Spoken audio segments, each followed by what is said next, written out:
Hola mis hermanos, bendiciones para todos. Estamos aquí para hacer ya el primer video de los 10 videos que voy a hablar de la voluntad de Dios. Va a ser cortitos, pero les voy a dar mucha información importante a relación a este tema. El primer versículo, y es uno de los versículos que más me llama la atención, está en Proverbios capítulo 19, versículo 21, que dice así: muchos son los planes del corazón del hombre, mas lo que prevalece es el propósito de Dios. Hay otras traducciones que dice: el hombre hace muchos planes, pero solo se realiza el propósito divino. Y hay un otro tercero que dice: el hombre forja muchos proyectos, pero se realizará lo que Yahvé decidió. Entonces, de ese versículo quiero sacar como 3 enseñanzas. La primera enseñanza es que el propósito es más importante que los planes, que nuestros planes. Dios tiene una voluntad. Y cuando hablamos de hacer la voluntad de Dios, estamos hablando de que hay una voluntad que no es creada por nosotros, sino que es encontrada por nosotros. Y lo que quiero recalcar en primero es que el propósito de Dios y nuestros planes es completamente diferente. Muchos son los planes, por eso el versículo dice: muchos son los planes del corazón del hombre, pero lo que prevalece es el propósito de Dios. Lo que quiero recalcarse por segundo es que el propósito es más poderoso que los planes. ¿Por qué? Porque el propósito permanecerá. Entonces, si uno quiere hacer la voluntad de Dios, que vamos a hablar de esos 10 videos acerca de cómo podemos encontrar esa voluntad de Dios, la voluntad de Dios es más importante, es más poderoso, porque la voluntad de Dios siempre prevalece, porque es Dios. Entonces, la voluntad de Dios, segundo, es más poderoso que nuestros planes. Nuestros planes se pueden terminar, la voluntad de Dios nunca se termina. Y tercero, lo que quiero recalcar en ese versículo es que el propósito viene antes que nuestros planes.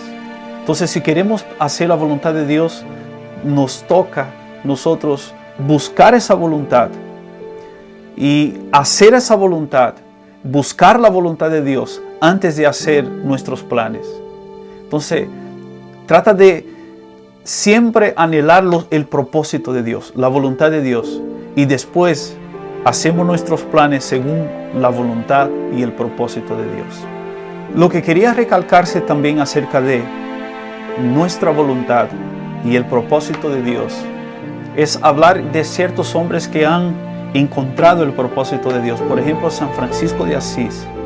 Él, rico de un papá que tenía mucho dinero, trabajaba con su papá. El papá de él tenía muchos planes para su hijo en la empresa que tenía. Pero San Francisco de Asís tuvo un encuentro con Dios.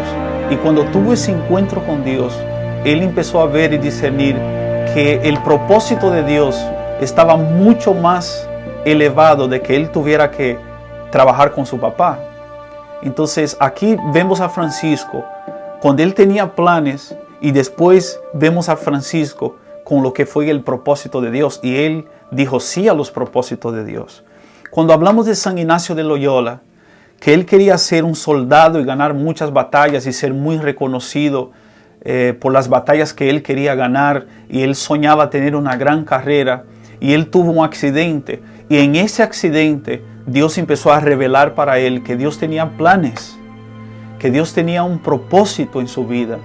Y él también fue una persona que fue dócil al propósito que Dios tenía con él.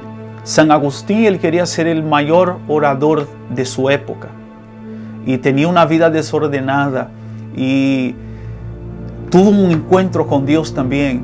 Y donde él percibió de que él había pasado casi la vida entera de él, la juventud de él, buscando llenar de un propósito que él tenía. Pero él también reconoció el propósito de Dios.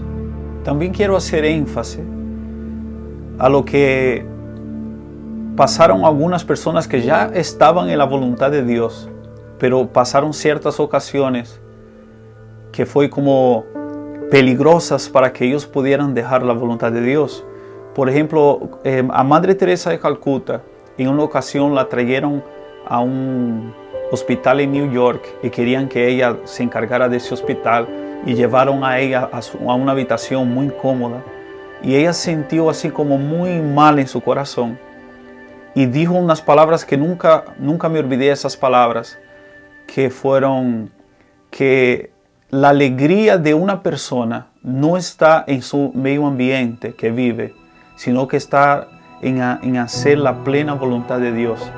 Y ella regresó a Calcuta en ese sentido, porque ella dijo, el propósito de Dios de mi vida es que yo esté en Calcuta.